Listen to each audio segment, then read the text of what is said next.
Regardez cette image. Ces boucles blanches sont obtenues dans ce qu'on appelle des chambres à bulles. Une chambre à bulles est une enceinte fermée de 30 cm de côté entourée d'un champ magnétique.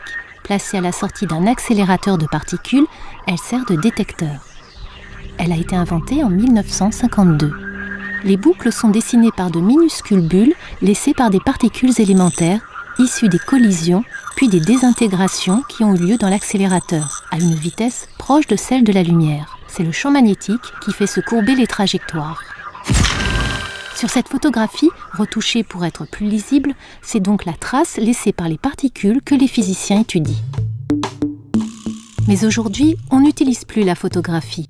Le détecteur est une enceinte remplie par un enchevêtrement de milliers de fils, sensibles aux particules créées lors des collisions.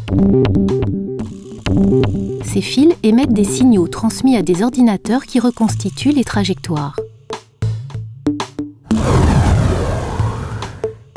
Les points sur l'image sont les données brutes, envoyées par les fils. Ils représentent les traces des désintégrations en cascade. On relie ensuite tous ces points et on obtient des trajectoires qui se croisent au point de la collision initiale. Les physiciens essaient alors d'identifier les particules créées lors des désintégrations.